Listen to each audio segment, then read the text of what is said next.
시간이 되었습니다. 다 같이 마음을 모으시고 1월 17일 주일 2부 예배를 하나님께 드리겠습니다.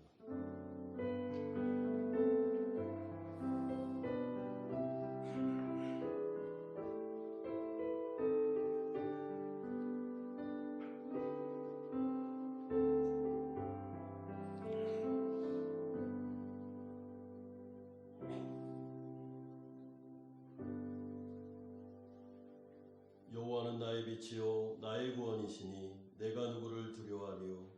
여호와는 내 생명의 능력이시니 내가 누구를 무서워하리요. 악인들이 내 살을 먹으려고 내게로 왔으나 나의 대적들 나의 원수들인 그들은 실족하여 넘어졌도다. 군대가 나를 대적하여 진칠지라도 내 마음이 두렵지 아니하며 전쟁이 일어나나 나를 치려 할지라도 나는 여전히 태연하리로다. 아멘. 거룩하신 아버지 하나님, 거룩한 주일 하나님의 존전 앞으로 우리를 불러주신 것을 감사드립니다. 우리가 이 예배를 드리며 우리의 믿음의 고백을 하나님께 올려드리기를 소망합니다. 우리가 의지하고 믿을 만한 분은 오직 한 분, 하나님밖에 없음을 고백드립니다. 코로나와 같은 어려운 상황 속에서도, 그리고 경제적인 어려운 이 현실 속에서도 우리가 하나님을 바라보게 하여 주시며 우리의 도움이 어디서 올고 여호와 하나님에게서부터 오는 것을 믿고 이 마음속에 하나님의 평안을 누리며 예배드릴 수 있도록 은혜 내려 주시옵소서. 우리 가운데 말씀하여 주옵소서. 우리의 찬양이 울림 있는 찬양이 되게 하여 주시옵소서. 감사드립니다. 예수님의 이름으로 기도드리옵나이다. 아멘. 우리와 날마다 동행하시는 그 선한 능력으로 우리와 함께 하시는 그 주님을 함께 찬양하길 원합니다. 날마다 숨쉬는 순간마다, 날마다 숨쉬는 순간마다 내 앞에 어려운 일 보내 주님 앞에 이 몸을 맡길 때 슬픔 없네, 두려움 없네. 날마다 숨쉬는 순간마다, 날마다 숨쉬는 순간마다 내 앞에 어려운 일 보내 주님 앞에 이 몸을 맡길 때 슬픔 없네, 두려움 없네. 주님의 그 자비로운 손길 항상 좋은 것 주시도다. 사랑스레 아픔과 기쁨을, 수고와 평화와 안식을 날마다 주님, 날마다 주님 내 곁에 계셔 자비로 날 감싸주시네. 주님 앞에 이 몸을 맡길 때 힘주시네, 위로함 주네. 어린 나를 품에 안으시사 항상 평안한 주시도다. 내가 살아 숨을 쉬는 동안 살피신다 약속하셨네. 인생의 어려운 순간마다 주의 약속 생각해보네. 내 맘속에 믿음 잃지 않고 말씀 속에 이뤘네. 주님의 도우심, 주님의 도우심 바라보며 모든 어려움 이기도다. 흘러가는 순간순간마다 주님 약속 새겨봅니다. 인생의 어려운 순간마다 주의 약속 생각해보네. 내 맘속에 믿음이 잊지 않고 말씀 속에 위로를 얻네. 주님의 도우심 바라보며 모든 어려움 이기도다. 흘러가는 순간순간마다 주님 약속 새겨봅니다. 주 선한 능력으로 안으시네. 그 크신 팔로 날 붙드시네. 절망 속에도 흔들리지 않고 사랑하는 주 얼굴 구하리. 주 선한 능력으로 안으시네. 그 크신 팔로 날 붙드시네. 절망 속에도 흔들리지 않고 사랑하는 주 얼굴 배우리. 선한 능력으로 일어서리. 주만 의지하리.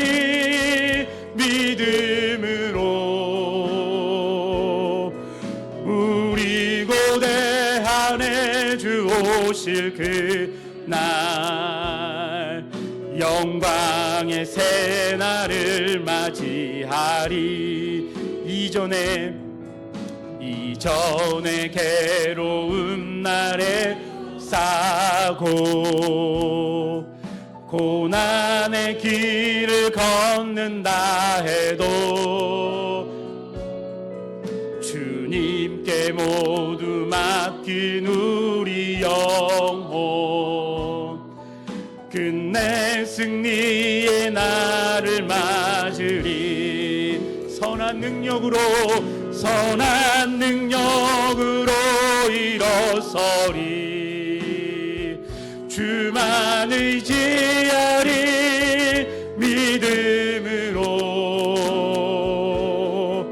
우리 고대 안에 주 오실 그날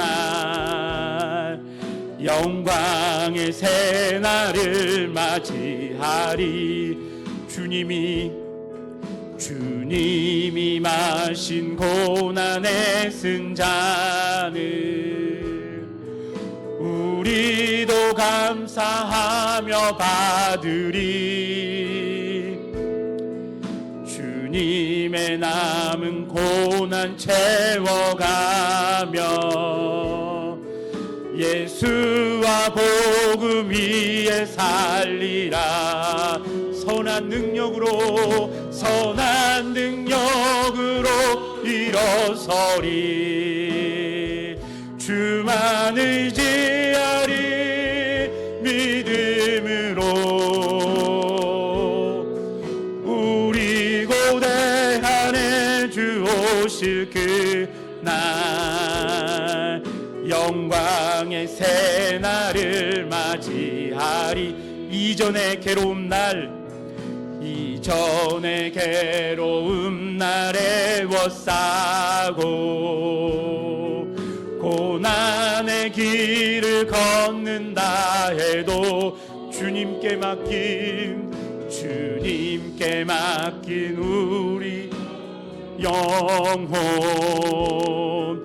끝내 승리의 날을 맞으리 선한 능력으로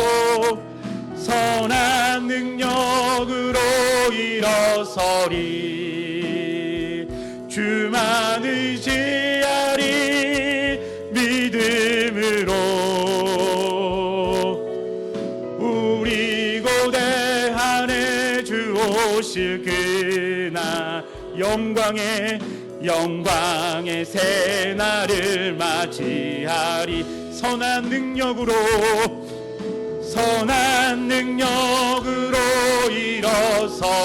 일어서리 주만 의지하리 믿음으로 우리 고대하네 주 오실 그날 승리의 새 날을 맞이하리 선한 능력으로 일어서리 주만 의지하리 믿음으로 우리 고대하네 주 오실 그날 영광의 새 날을 맞이하리 모든 시선을 주님께 드리고 살아계신 하나님을 느낄 때 세상은 주의 역사가 되고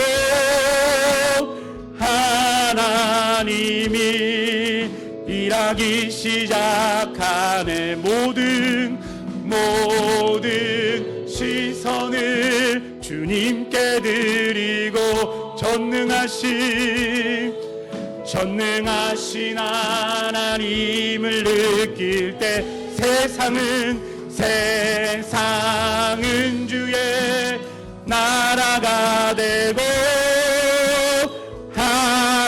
하나님이 일하기 시작 다 같이 일어나셔서 찬양합니다. 모든 시선을 주님께 드리고 살아계신 하나님을 느낄 때 내 삶은 주의 역사가 되고 하나님이 일하기 시작하네 모든 시선을 주님께 드리고 전능하신 하나님을 느낄 때 세상은 주의 나라가 되고 하나님이 일하기 시작하네. 예배로 나가면서 함께 기도합시다. 1월이 시작됐고 또 우리가 한 주를 보냈습니다. 우리의 삶은 마치 전쟁터와 같습니다. 우리 사랑하는 성도님들이 인생을 살아가며 믿음이 없으면 이길 수 없는 문제들과 난관들이 많이 있습니다. 하루하루가 전쟁입니다. 하나님의 은혜를 구합시다. 하나님의 능력을 구합시다. 하나님의 도우심을 구합시다. 선한 능력이 나를 사로잡으시고 나에게 은혜 주셔서 내가 이 예배를 통하여 다시 힘과 능력을 얻고 살아갈 수 있는 은혜를 달라고 기도합시다. 두 번째는 우리가 한 주 살아가면서 하나님의 마음을 아프게 드렸던 죄가 있다면 고백하고 정결함을 회복합시다. 우리의 힘은 정결에서 나옵니다. 하나님 저희 죄를 용서하십시오. 제가 정결하게 다시 세부다게 되게 해달라고 이 시간 같이 기도하겠습니다. 거룩하신 아버지 하나님 감사드립니다. 아버지 하나님 우리가 일상을 살아가며 예배 가운데로 나아갑니다. 아버지 하나님 주님의 은혜를 구합니다. 선한 능력이 우리 가운데 임하기를 원합니다. 우리의 인생 가운데 영적인 전쟁들, 아버지 하나님 우리가 살아가는 그 현장들, 아버지 하나님 너무나도 많은 난관과 어려움 속에 우리가 살아가고 있습니다. 하나님 우리에게 은혜를 주시기를 원합니다. 능력 주시기를 원합니다.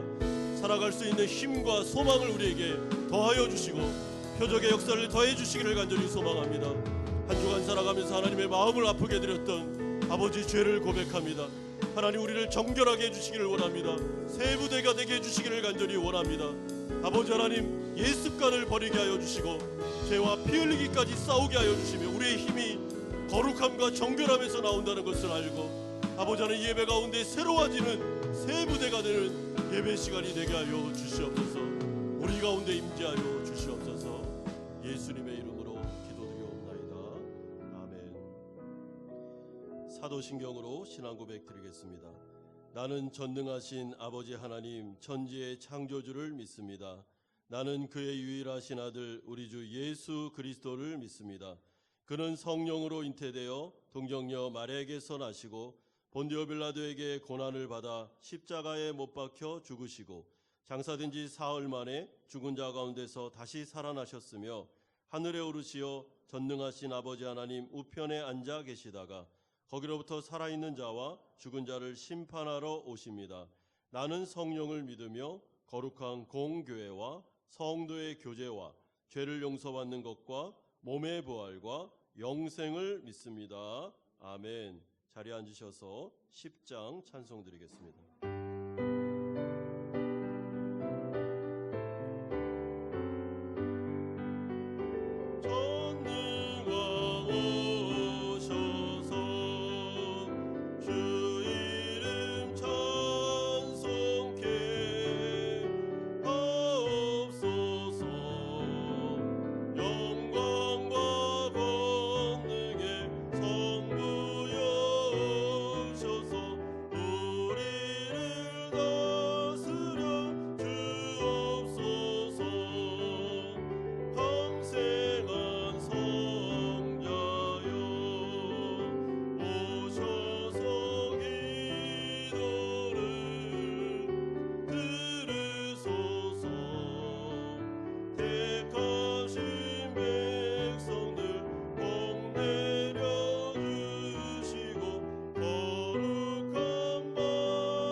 기도하겠습니다.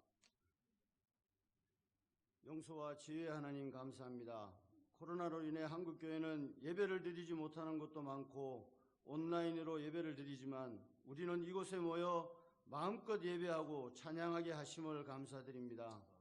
원근 각지에서 하나님을 사랑하여 모인 우리를 긍휼히 여겨주시고 우리의 예배를 받아주시고 오늘의 예배를 통해 은혜 받고 삶의 현장에서 예수님의 증인이 되게 하여 주시옵소서.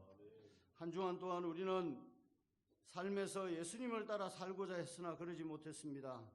남을 험담하고 이웃을 시기하고 화내고 베트남 사람들을 무시하는 등 말로서 행동으로서 지은 죄를 회개하오니 주여 저희를 긍휼히 여기셔서 우리의 흠을 사랑으로 덮어주시고 용서하여 주시옵소서. 언제 어디서나 성령 하나님께서 우리와 함께 하시어 순간순간 돌이키게 하시고 항상 깨어 조심하고 죄를 짓지 않도록 깨워 주시옵소서. 한국교회를 위해 기도합니다. 코로나로 인해 마음껏 주님을 찬양하고 예배할 수 없는 상황입니다. 이로 인해 많은 마찰이 있고 힘들어하는 한국교회를 긍휼히 여겨주시고 속히 코로나 사태를 진정시켜 주셔서 그들이 더 이상 고통받지 않도록 도와주시고 마음껏 주님을 찬양하고 예배할 수 있도록 하여 주시옵소서. 올해 우리 교회는 진리로 정인되게 하소서라는 슬로건으로 나아갑니다. 예수님께서 이 땅에 오셔서 우리에게 베풀어 주신 모든 은혜를 우리가 말씀과 기도로 무장하고 증거하게 하여 주시옵소서. 특히 믿지 않는 가족들을 위해 눈물로 울부짖는 성도들의 기도를 들어 주시옵소서.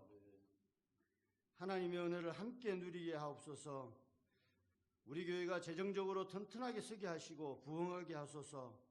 모든 성도들이 말씀과 기도로 무장하여 베트남과 동남아, 나아가서 조국 대한민국과 온 세계로 나아가 하나님 나라의 증인이 되게 하옵소서.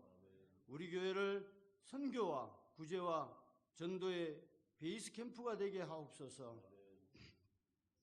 하나님, 정신적으로 육신적으로 약한 이가 많습니다. 오직 하나님의 은혜로 치유를 기대하는 성도들도 있습니다.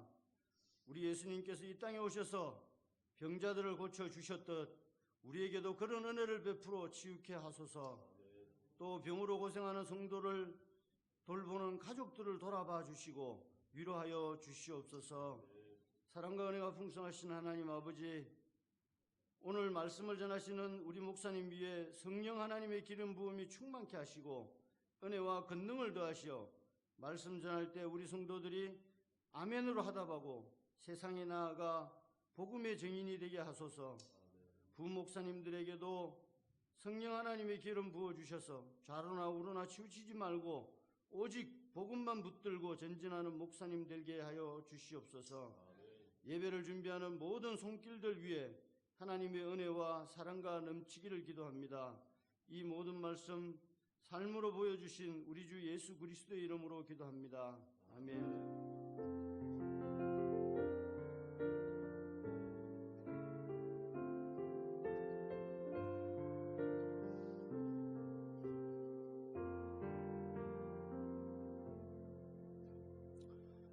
오늘 우리에게 주시는 하나님의 말씀은 신약성경 로마서 14장 1절에서 12절까지의 말씀입니다. 로마서 14장 1절에서 12절까지의 말씀 한 절씩 교독하겠습니다. 믿음이 연약한 자를 너희가 받되 그의 의견을 비판하지 말라.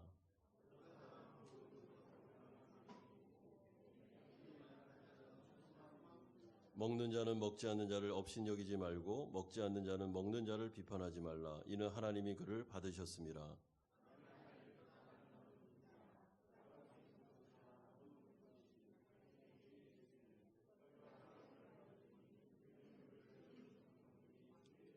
어떤 사람은 이 날을 전날보다 낮게 여기고 어떤 사람은 모든 날을 같게 여기나니 각각 자기 마음대로 확정함이니라.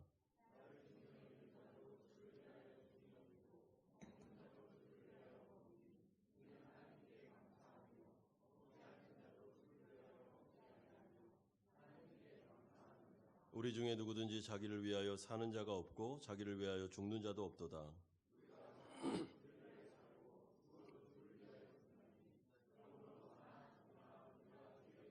이를 위하여 그리스도께서 죽었다가 다시 살아나셨으니 곧 죽은 자와 산 자의 주가 되려 하심이라.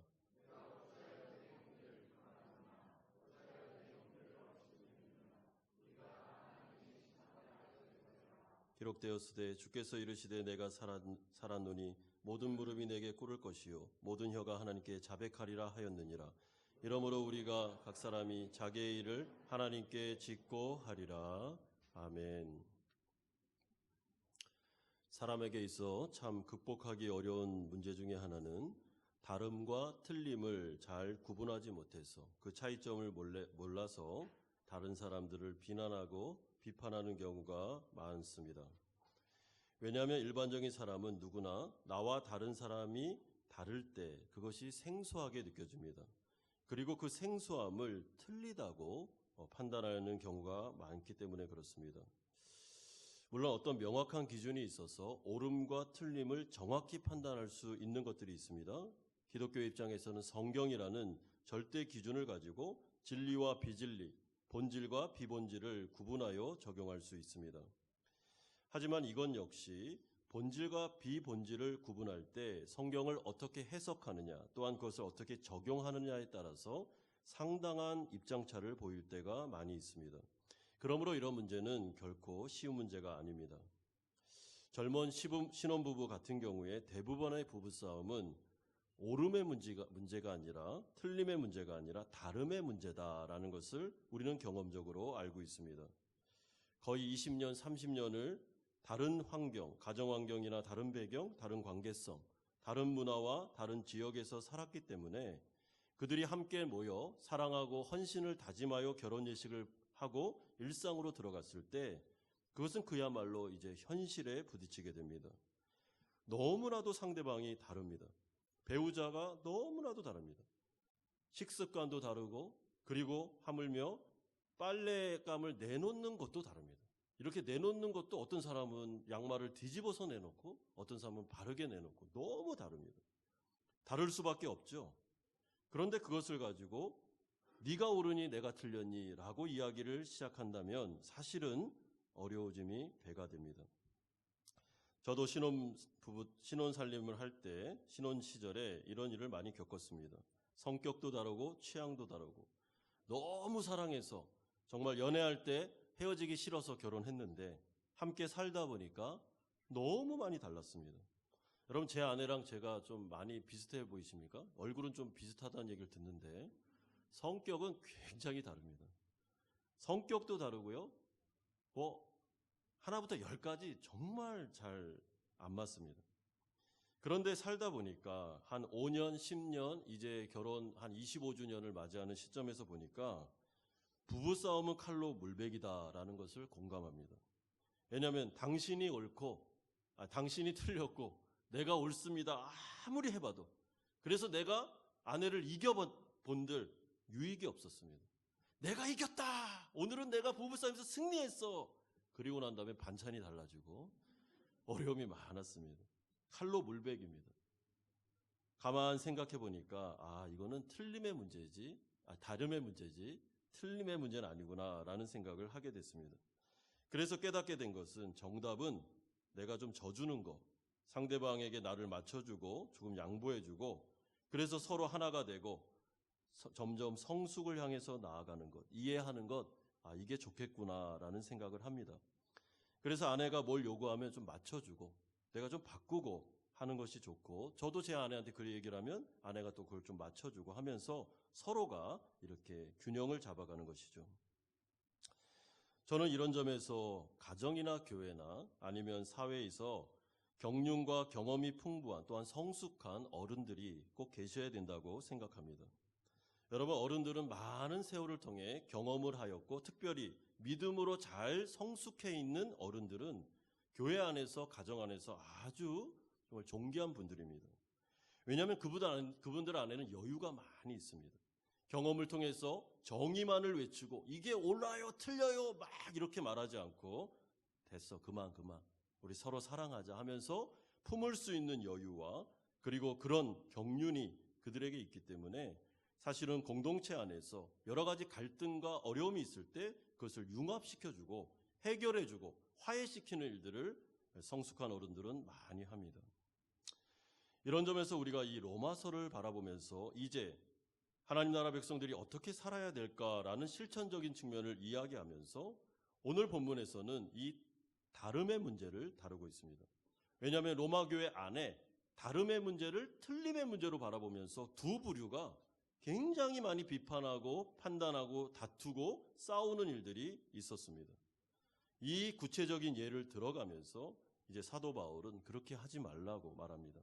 성숙을 향해서 나아가고 죄로 길들여진 전인격을 우리의 마음과 생각과 이 지체를 좀 통제해서 성령의 통제를 해가지고 좀 신앙의 성숙을 이루어서 다른 사람을 사랑해주고 이웃을 내 몸처럼 받아주는 일들을 하라. 그것이 하나님 나라 백성들이 해야 될 일이며 옳고 그름을 따지면서 비본질적인 문제로 소모적인 논쟁을 벌이지 말고 교회가 하나됨을 통하여 하나님의 영광을 이루어라 라는 이야기를 하고 있습니다. 첫 번째로 우리가 살펴볼 내용은 로마교회 내부에서의 문제가 1절에서 6절까지 나오고 있습니다. 두 부류가 있었다고 말씀드렸습니다. 첫 번째 부류는 1절에 나오는데 믿음이 연약한 부류가 있었습니다. 자들입니다. 두 번째 부류는 상대적으로 믿음이 강한 사람들이 있었습니다. 근데 여기서 믿음이라는 것은 구원받는 본질적인 믿음을 말하지 않습니다.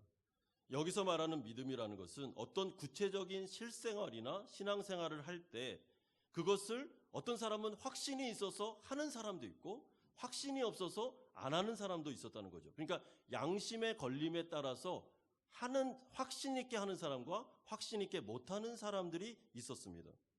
쉽게 말해 이것은 본질이 아닌 비본질의 문제였습니다.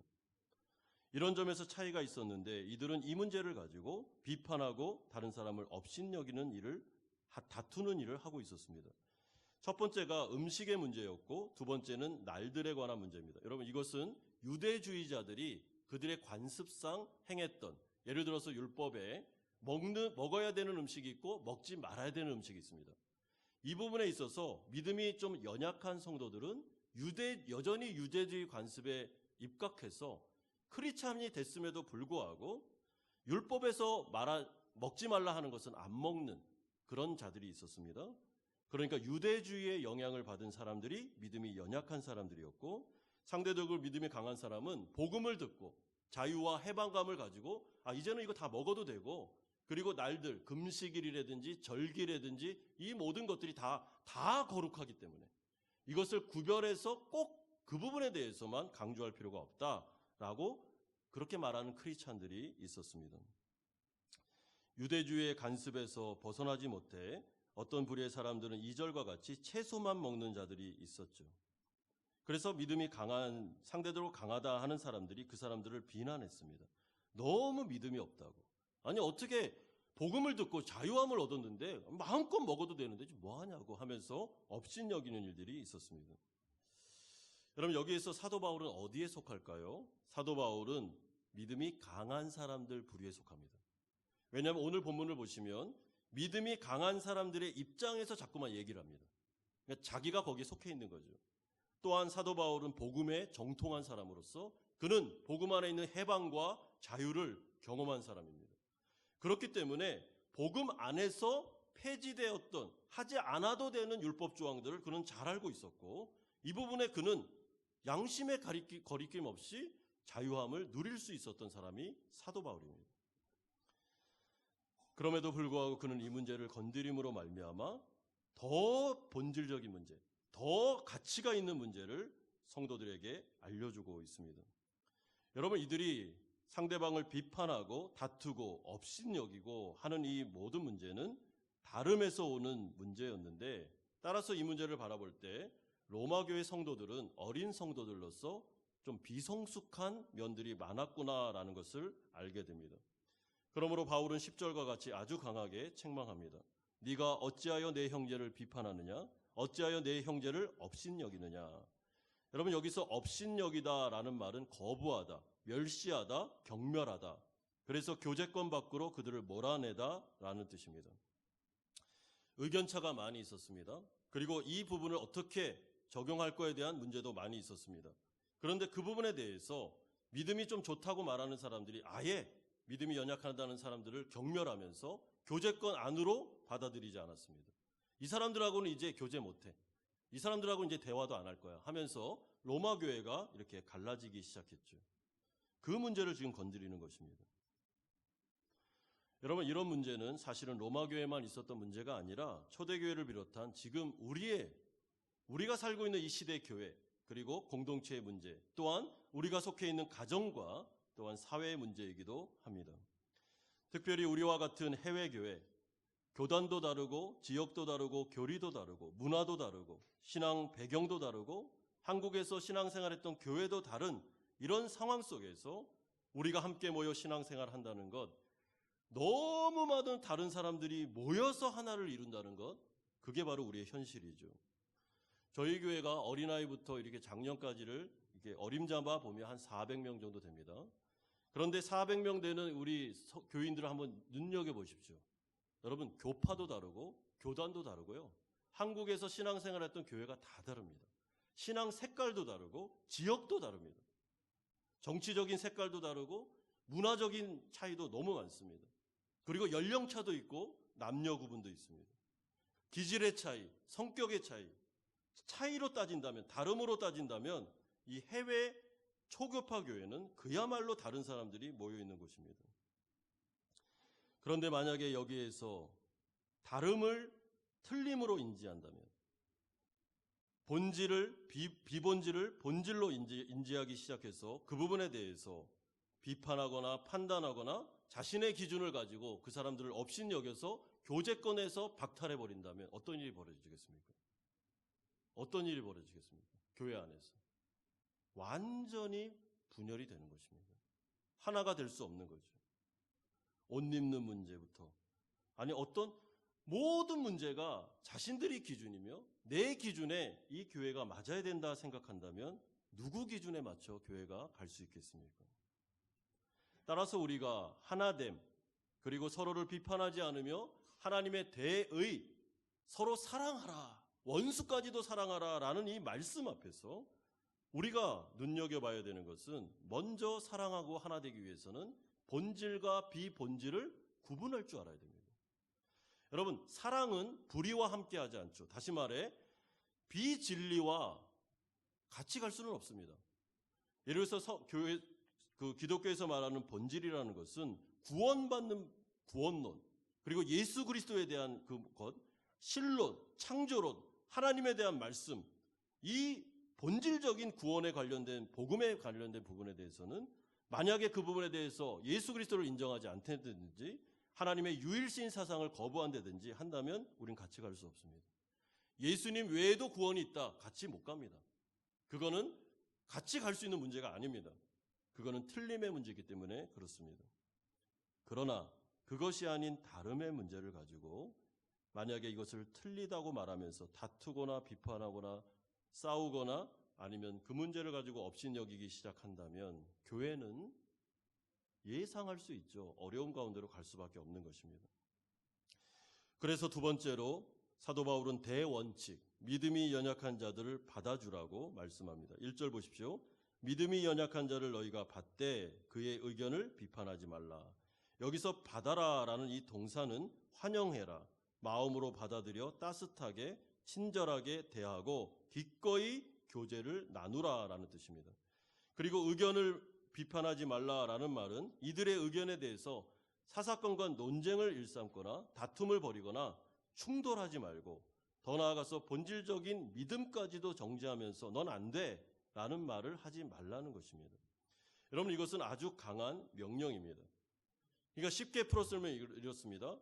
믿음이 강한 자들아, 복음이 아닌 이상, 본질이 아닌 이상 음식을 먹는 문제와 날들에 관한 문제를 가지고 왜 그렇게 다투고 비판하고 판단하느냐, 그렇게 하지 말라.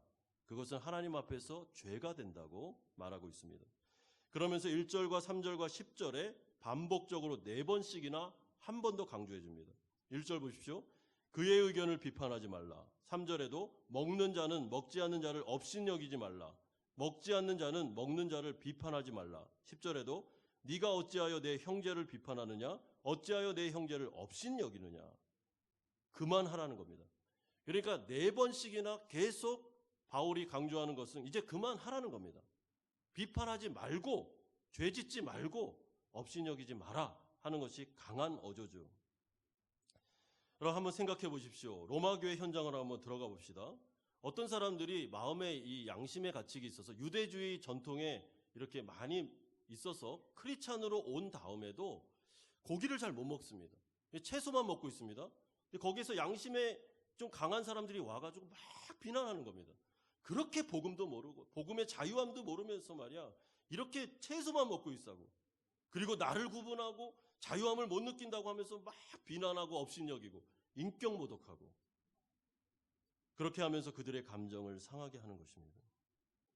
여러분, 회의의 회의, 논쟁의 논쟁, 다툼의 다툼을 벌이면서 누가 옳으냐 누가 틀리냐라는 문제를 가지고 이들이 엄청난 영적인 에너지를 거기에 쓰고 있었습니다. 그러면 뭐가 남을까요? 우리가 로마교회 상황을 객관적으로 밖에서 이렇게 들여다본다고 칩시다. 음식 먹는 문제와 날들의 문제를 가지고 막 싸우고 논쟁할 때 우리가 갑박해서 보면 어떤 마음이 들겠습니까? 그만하지. 좀 그런 생각이 안 들겠습니까? 아니 저렇게 해서 싸워서 이겨서 누가 좋을까? 서로 물고 뜯고 이 비본질적인 문제를 가지고 서로 그렇게 한다고 해서 누가 좋아할까? 진짜 그게 승리일까라는 것이죠. 여러분, 다툼과 논쟁은 사실은 우리는 전인격적인 사람이기 때문에 이 지정의가 있어서 감정을 상당히 많이 상하게 합니다. 감정이 상하면 그때부터는 이 이성이 잘 작동을 하지 않습니다. 감정대로 움직입니다. 내가 기분이 나빴고 내가 감정이 상했고 네가 나한테 그렇게 얘기했어? 딱 그러면 벌써 마음속에 나눔이 일어납니다. 그리고 특별히 미성숙한 사람들일수록 이 감정의 지배를 더 많이 받기 때문에 이성적으로 잘 생각을 못합니다. 그래서 어려워지는 거죠. 여러분, 가정 안에서 부부가 싸움할 때 부부싸움이 왜 이렇게 힘들고 어려울까요? 부부들은 누구보다 상대방을 더 잘 압니다. 그럼 나를 제일 잘 아는 사람이 내가 어떤 말을 들었을 때 가장 아프고 가장 힘들지를 압니다.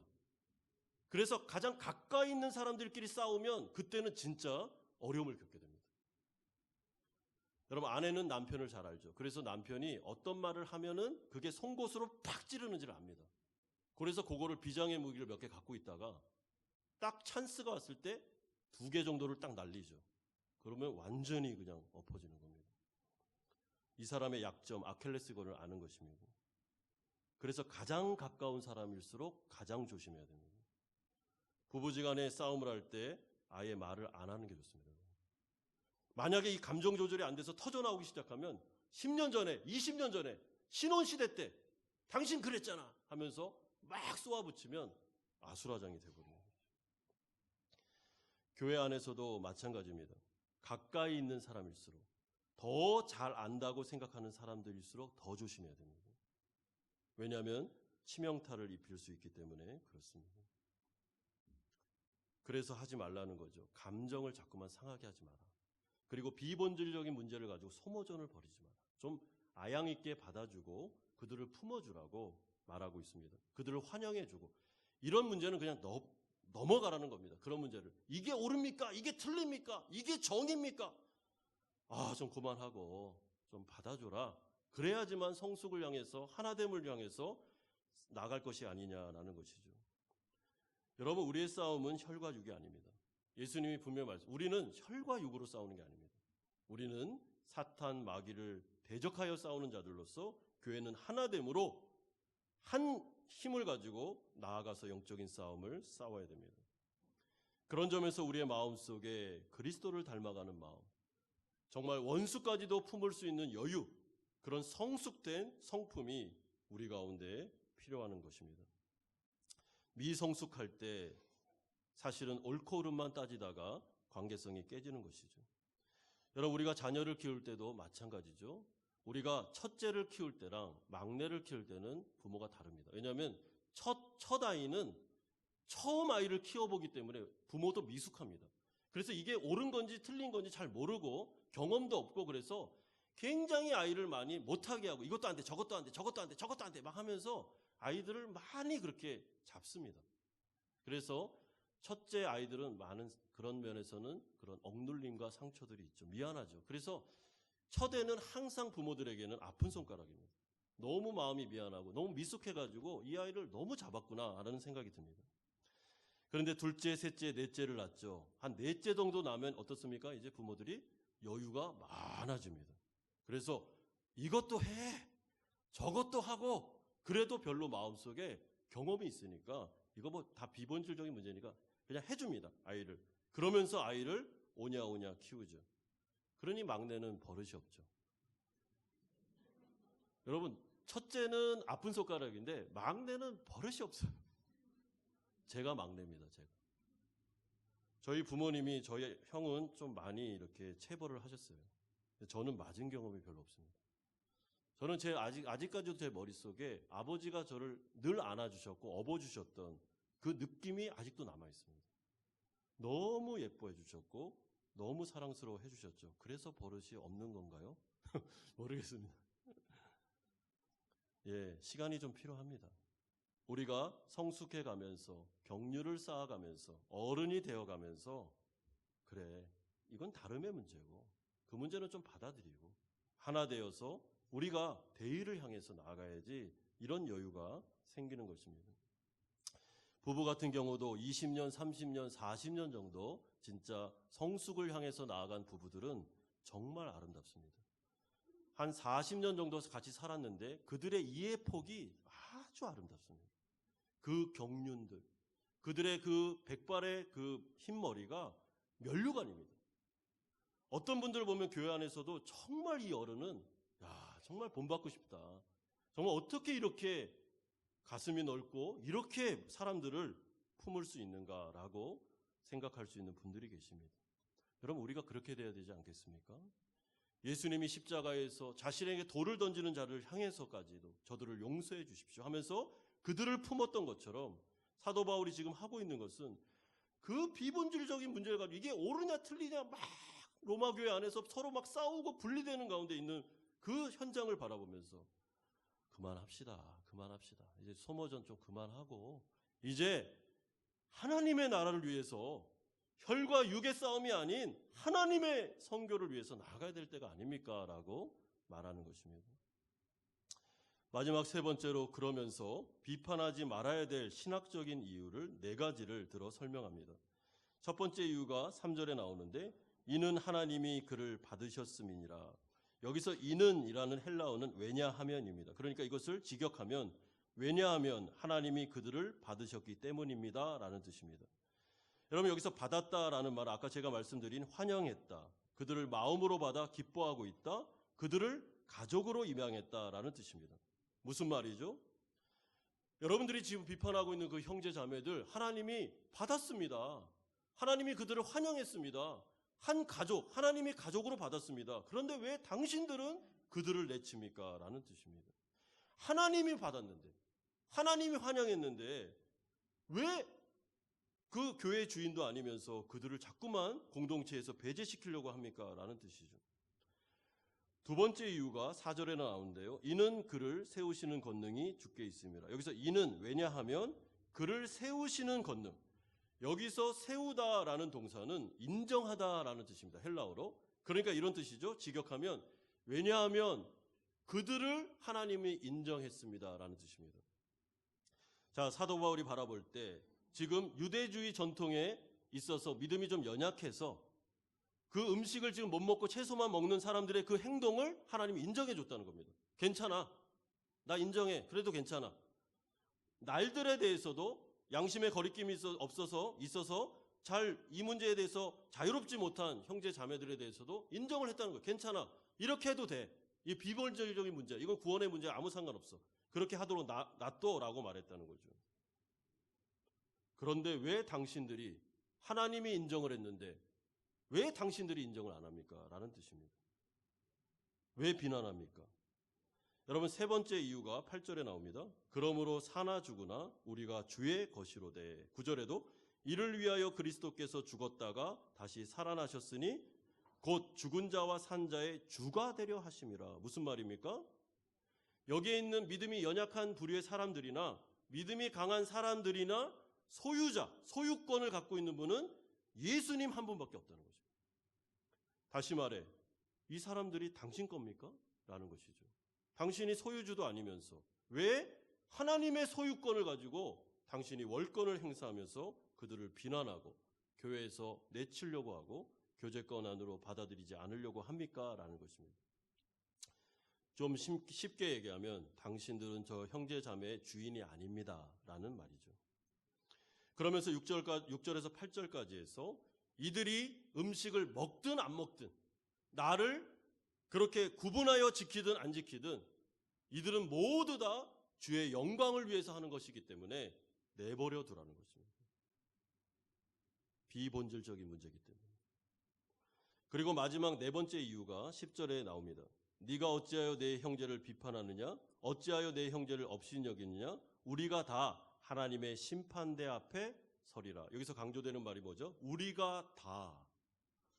믿음이 연약하다고 말하는 불의의 사람들이나 상대적으로 믿음이 강하다고 복음의 자유를 안다고 우쭐거리고 있는 당신들이나 우리가 다 하나님의 심판대 앞에 설 겁니다.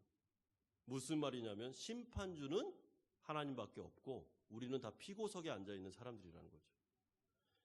피고석에 앉아 사형 선고를 받아 영원한 멸망을 향해 가고 있었던 우리가 하나님의 은혜로 구원받아 이렇게 하나님의 한 교회를 이루었는데 여기까지 와서 하나님을 심판석에서 내려앉히고 내가 판사가 되어 심판석에 앉아서 사람들을 바라보면서 비판하고 정죄하고 업신여기면서 인격 모독하면서 교제권 안에서 뭐 내치느니 마느니 막 논쟁하고 다투고 하는 모습을 보면서 당신들이 심판주입니까? 라고 말하는 거죠. 그거는 월권입니다. 그거는 교만입니다. 그거는 해서는 안 되는 일입니다. 그거는 굉장한 자기중심적인 것입니다. 라고 말하는 겁니다. 그래서 마지막으로 피고석으로 가십시오. 심판석에 있지 말고 피고석으로 가라고 사도 바울이 그들에게 권면하는 것이죠. 여러분 오늘 본문을 보시면 굉장히 강한 어조입니다. 그리고 반복이 심합니다. 이유가 무엇입니까? 이건 죄기 때문에 그런 겁니다. 하나님을 심판석에서 끌어내리고 소유권이 없음에도 불구하고 그 사람들에게 소유권을 행사하며 자기가 기준인 것처럼 마치 하나님인 것처럼 자기가 절대 옳음인 것처럼 생각하면서 사람들을 정죄하고 업신여기고 인격 모독하고 그들을 비판하고 판단하는 그들을 향해서 이건 죄입니다. 하나님 싫어합니다. 하지 마십시오 라는 것입니다. 하나님의 백성들은 절대로 교회 안에서 그런 교만한 자리로 가지 마시고 서로 하나 되기 위해서 사랑하기 위해서 피 흘리기까지 자신 안에 있는 자기중심성과 싸우면서 죄와 싸우면서 우리가 이 길을 걸어가야 됩니다라는 것이 사도 바울의 권면이었습니다. 사랑하는 성도 여러분, 하나님 나라 백성들은 어떻게 살아야 됩니까? 우리가 사는 이 삶의 윤리는 하나님과 나와의 관계, 나와의 관계, 나와 이웃과의 관계, 나와 세상과의 관계로 요약할 수 있습니다. 그러니까 모든 게 다 합해서 관계입니다. 관계. 관계는 사랑할 거냐 미워할 거냐로 또 나뉠 수 있습니다. 선택의 순간입니다. 내가 이것을 사랑할 거냐 미워할 거냐. 만약에 이것이 본질의 문제라면 우리는 불의와 함께할 수 없죠.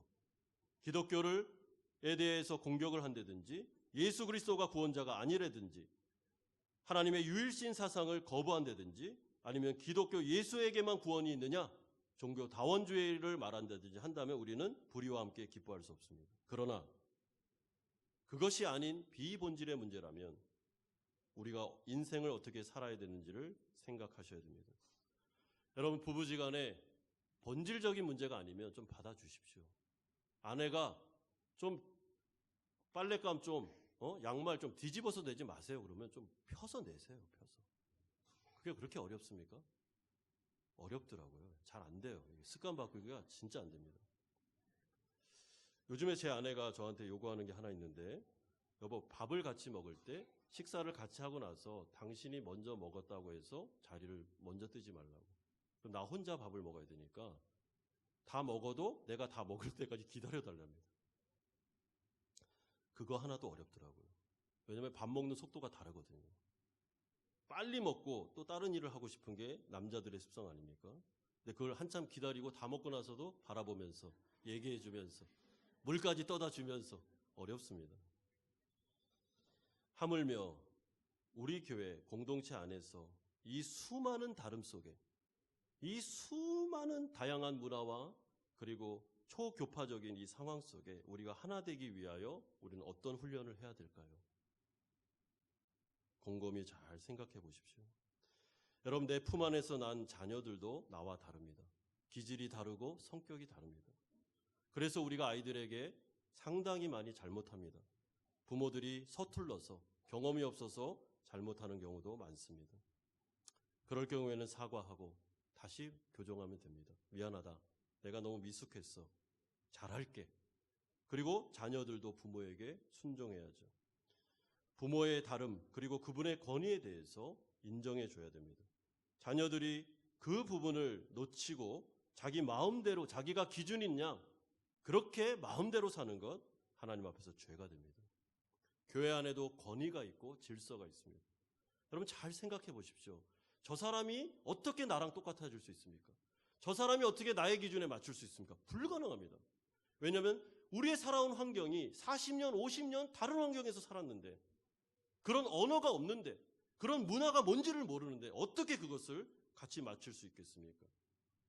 성경을 가지고 하나 되는 노력, 서로가 서로를 이해하고 맞춰주는 연습, 훈련, 이것을 통해서 하나가 되는 것이죠. 여러분 교회를 가보십시오. 교회가 내부적으로 분란을 일으키고 다툴 때 그 수많은 에너지는 사실은 사탄 마귀와 싸워야 되는 에너지가 다른 데로 소모되고 있다는 것을 기억하셔야 됩니다. 그렇게 하지 맙시다. 이제는 다름을 틀림으로 인정하지 말고 인식하지 말고 다른 거구나. 그럼 서로가 좀 맞춰가자 하면서 대의를 위해서 나아갈 때 하나님의 일들을 이룰 수 있습니다.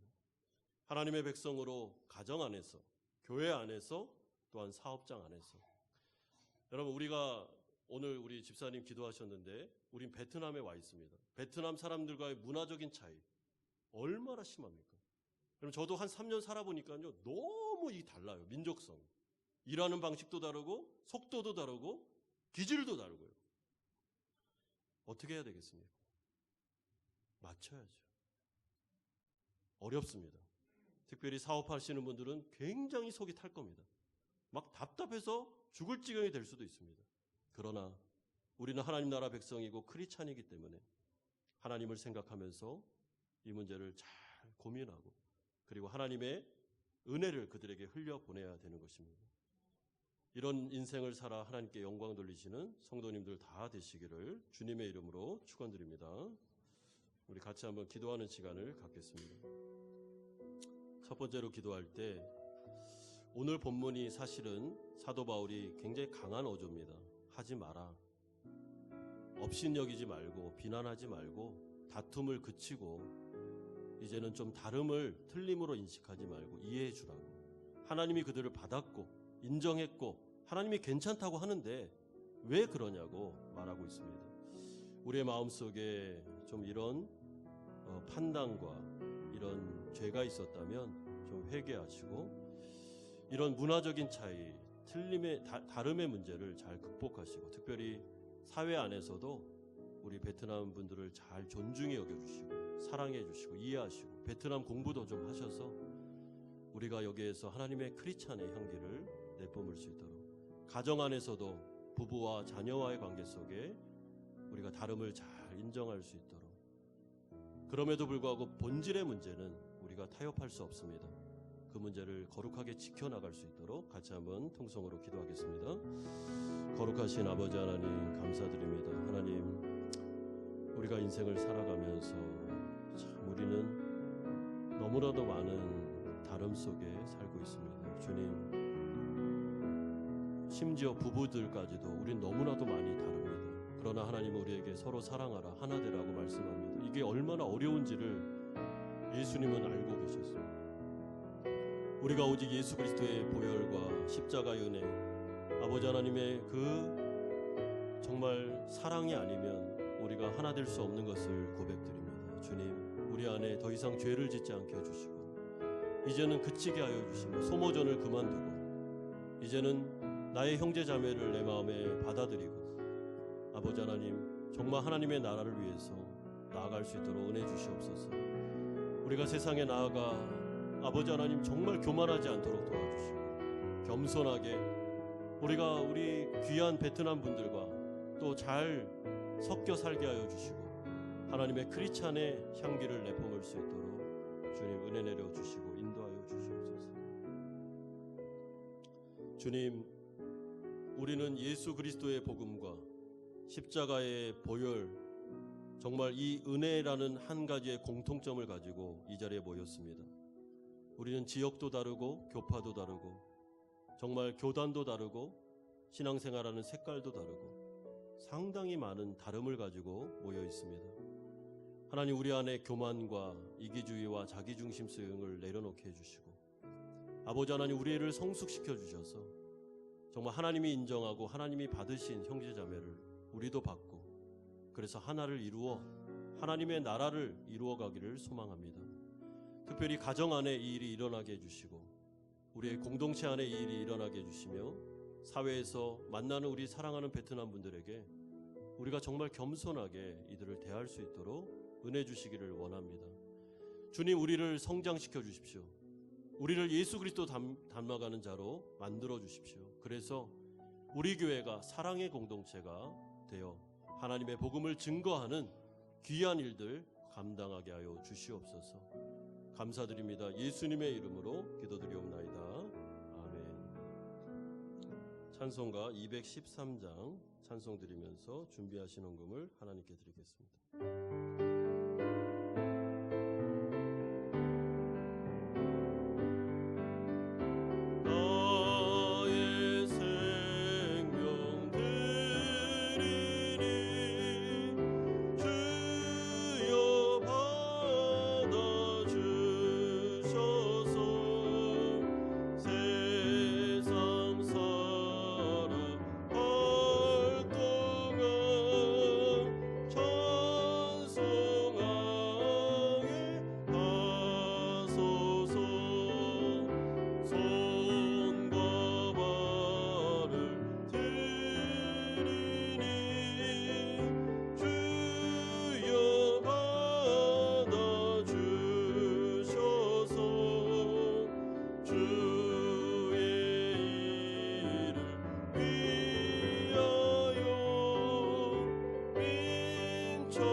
사절입니다. 나의 보화 드리리 주여 받아 주셔서 하늘나라 위하여 주 뜻대로 쓰소서. 나의 시간 드리리 주여 받아 주셔서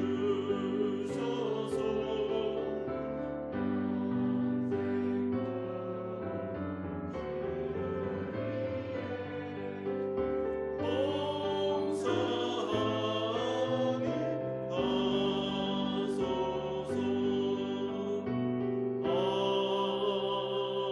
하소서. 거룩하신 주님, 한 주간도 우리를 인도하여 주셔서 이렇게 하나님께 예배드리게 하시니 감사드립니다. 하나님, 11조로 주일헌금으로 감사헌금으로 목적이 있는 헌금을 주님 손에 드리오니 하나님께서 흠양하여 주시며 하나님의 나라를 위해서 아름답게 사용해 주시기를 소망합니다. 때로는 우리 사랑하는 성도님들이 시간을 내어 또한 육신의 몸을 헌신하여 드리는 헌물도 하나님께서 기뻐 받아 주시옵소서. 아버지 하나님, 이 세상 살아가며 이 코로나 같은 어려운 상황 속에 하나님 경제를 붙잡아 주시고 우리 사랑하는 성도들 사업장과 직장을 지켜주셔서 아버지 먹을 것과 입을 것을 주시며 감사하게 이 호치민에 살아갈 수 있도록 은혜 주시기를 소망합니다. 우리 자녀들을 위하여 눈물로 기도하는 부모들이 있습니다. 이들이 어디 있든지 간에 하나님을 기억하게 하여 주시며 특별히 외국에 있거나 군에 있는 자녀들 안전사고 일어나지 않게 하시고 정말 인종차별을 당하는 억울한 일 당하지 않도록 주님 눈동자와 같이 보호하여 주시옵소서. 우리 사랑하는 성도님들 몸이 연약하고 마음이 아픈 분들이 계십니다. 나사렛 예수 그리스도의 이름으로 안수하셔서 치료하시고 회복하시며 정말 하나님의 완치의 역사를 이루어 주시옵소서. 감사드립니다. 예수님의 이름으로 기도드리옵나이다. 아멘. 교회 소식을 전해드리겠습니다. 오늘 임시 운영회 모임 오후 2시 5층 사랑실에서 모이도록 하겠습니다. 오늘 정기 재직회가 오늘 있습니다. 주일 3부 예배 후에 본당에서 모입니다. 우리 재직들은 다 모여주시면 감사하겠습니다. 다음 주 예결산을 위한 공동회의가 있습니다. 공동회의는 우리 회원 등록하시는 우리 성도님들이 다 모이실 수 있습니다. 다음 주 1월 24일 주일 3부 예배 후 본당에서 모이도록 하겠습니다. 영적성장학교에서 계절학기를 하는데요. 1월 26일 날 출발합니다. 4번 2주에 관해서 하는데 좀 신청을 들으실 분들은 좀 빨리 해주시면 저희가 교환을 재번하려고 합니다. 이번에. 그래서 압축해서 4번으로 영적 성장을 어떻게 이루어 나갈 건가 하는 강의입니다. 박미 집사님, 홍선희 집사님에게 얘기해 주시면 되겠습니다. 찬양대 우리 3부 예배 찬양대 임명합니다. 박진희 집사님 찬양대 임명하겠습니다. 재직회 서기로 우리 이순남 집사님 임명합니다. 서기로 수고해 주시겠습니다. 어성경에서 광고 드립니다. 어성경 강사반 6개월 과정이 시작됩니다. 1월 말까지 접수를 하셔야 되는데요. 우리 박미선 집사님, 우리 초등부 교사신데 3부 예배 때 참석하십니다. 우리 박미선 집사님에게 신청해 주시고 만약에 박미선 집사님 잘 못 만나시면 이순남 집사님에게 신청해 주셔도 되겠습니다. 한인교회 자선 족구 대회가 있습니다. 교회 협의회 그리고 VDF 그리고 CBMC가 연합으로 하는 행사입니다. 2월 6일 토요일 7군 체육관에서 각 교회당 2팀 이상, 각 단체당 2팀 이상 참석할 수가 있습니다.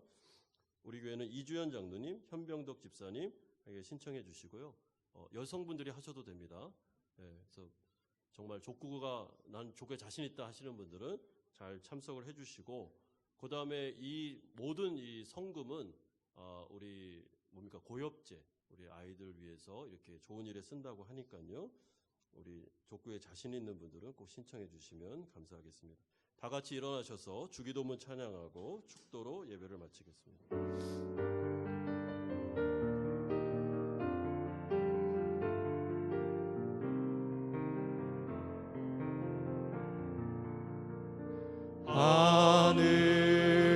하늘에 계신 아버지 이름 거룩하사 주님 나라 임하시고 뜻이 이루어지이다.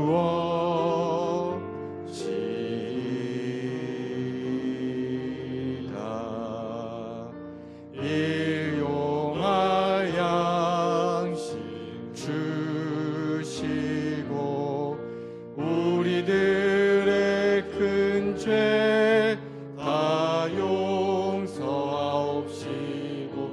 또 시험에 들게 마시고 악에서 구원하소서. 대개 주의 나라 주의 권세 주의 영광 영원히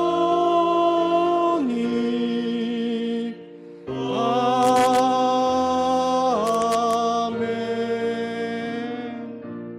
이제는 우리 주 예수 그리스도의 은혜와 하나님 아버지의 사랑하심과 성령 하나님의 교통 충만하심이 다름을 틀림으로 인정하지 않고 하나님 앞에서 형제 자매를 마음으로 받아들여 하나됨으로 하나님께 영광 돌리기를 소망하는 사랑하는 성도님들의 머리 위에와 이들의 가정과 직장과 사업처 위에 사랑하는 자녀들과 선교사님들 머리 위에 이제부터 영원토록 함께 있을지어다.